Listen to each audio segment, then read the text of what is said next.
অনেক recipe YouTube কিংবা Facebook থেকে দেখে বানালেও কিছু কিছু রেসিপি কিন্তু নিজের মতো করে বানাই, মানে নিজের মতো করে বানানোর চেষ্টা করি। বাট সেটা খেতেও কিন্তু ভীষণ ভালো হয়।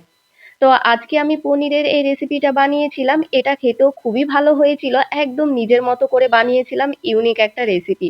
তো এখানে আমি 200 গ্রাম মতো পনির নিয়ে নিয়েছি। পনিরটাকে এভাবে লম্বা কেটে নিতে হবে।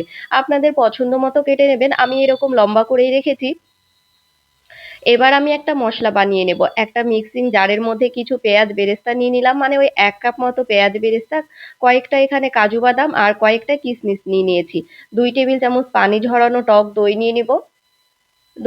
টক দইয়ের মধ্যে যেন একদমই পানি না থাকে, পানিটাকে ঝরিয়ে টক দইটাকে নিতে হবে। এবার ওটাকে আমি পেস্ট করে নিয়েছি। এবার এইদিকে আমি পনিরটাকেও কিন্তু খুব সুন্দর মতো ভেজে নিয়েছি। এই তো পনিরটাও আমার ভাজা হয়ে গিয়েছে, এটাকে আমি তুলে নিলাম। সেম কড়াইয়ের মধ্যে আরেকটু সাদা তেল দিয়ে দেব। সাদা তেলের মধ্যে আমি এখানে দিলাম লবঙ্গ, এলাচ, দারুচিনি, ওই একটা করে রেখেছি। এবার এটার মধ্যে পেঁয়াজ বেরেস্তার যে মশলাটা আমি বেটে রেখেছিলাম সেটাই দিয়ে দিলাম। অল্প একটু নেড়ে চেড়ে নেব। অল্প একটু নেড়ে চেড়ে নিয়ে হাফ টেবিল চামচ দিয়ে দেব আদা বাটা। ওই হাফ টেবিল চামচ মতো রেখেছি। এবার এক এক করে মশলাগুলো দিয়ে দেব। হাফ টেবিল চামচ ধনিয়া গুঁড়ো দিব, হাফ টেবিল চামচ জিরের গুঁড়ো দিয়ে দেব,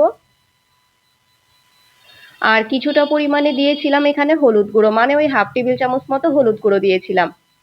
হাফ টেবিল চামচ আমি এখানে লঙ্কার গুঁড়ো রেখেছি, আর দিয়ে দেব টেস্ট অনুযায়ী লবণ। হাফ টেবিল চামচ আমি এখানে চিনি দিয়ে দেবো, যেহেতু টক দই আছে আর এই রেসিপিটা একটু মিষ্টি মিষ্টি হলেই কিন্তু খেতে বেশি ভালো লাগবে। অল্প একটু পানি দিয়ে দিলাম। এবার মশলাটাকে খুব ভালো মতো কষিয়ে নিতে হবে। গ্যাসের আঁচটা মিডিয়াম ফ্লেমে রেখে খুব সুন্দর মতো করে কষিয়ে নেবেন মশলাটাকে। দেখুন আমি কিন্তু খুব ভালো মতো করে মশলাটাকে কষিয়ে নিয়েছি। ওপরে যতক্ষণ না তেলটা ছেড়ে এসছে ততক্ষণ কিন্তু আমি কষিয়ে নিয়েছি। কষানো মশলার ওপর ভেজে রাখা পনিরগুলো দিয়ে দেবো। মাত্র 10 থেকে 15 মিনিটের মধ্যে কিন্তু রান্নাটা হয়ে যাবে, আর খেতে অসাধারণ লেগেছিল। এবার মশলার সঙ্গে, মানে গ্রেভির সঙ্গে পনিরটাকে খুব ভালো মতো কষিয়ে নিতে হবে। এক্সট্রা কোনো পানি দেওয়ার প্রয়োজন নেই। গ্যাসের আঁচটা মিডিয়াম টু লো ফ্লেমে রেখে কিন্তু রান্না করে নিতে হবে। পানি ছাড়াই রান্নাটা করবেন, তাহলে খেতে কিন্তু বেশি ভালো লাগবে। তো খুব ভালো মতো পনিরের সঙ্গে মিশিয়ে নিয়েছিলাম। এবার নামানোর, মানে 3 থেকে 4 মিনিট আমি রান্না করে নেওয়ার পর নামানোর আগে আমি এখানে মালাই দিয়ে দিয়েছিলাম, মানে দুধের সর তুলে নিয়ে সেটাকে আমি ব্লেন্ডারে ব্লেন্ড করে নিয়ে সেটাই দিয়েছি। আপনারা চাইলে ফ্রেশ ক্রিমও কিন্তু দিতে পারেন। কয়েকটা কাঁচা লঙ্কা দিয়েছিলাম। ওপর থেকে হাফ টেবিল চামচ গরম মশলার গুঁড়ো দিয়ে দেব, আর কিছুটা আমি এখানে মানে 1 টেবিল চামচ মতো ঘি দিয়েছিলাম। সমস্ত কিছুকে খুব ভালো মতো মিশিয়ে নিয়ে গ্যাসের আঁচটা একদম লো ফ্লেম করে দিয়ে 3 থেকে 4 মিনিট ঢাকা বন্ধ করে রেখে দেব, মানে ঢাকা দিয়ে রেখে দিতে হবে। তো 3 থেকে 4 মিনিট পর দেখুন পনিরটা কিন্তু আমার রান্না একদম হয়ে গিয়েছে। কতটা ইয়ামি লাগছে না দেখতে, খেতে খুবই ভালো হয়েছিল।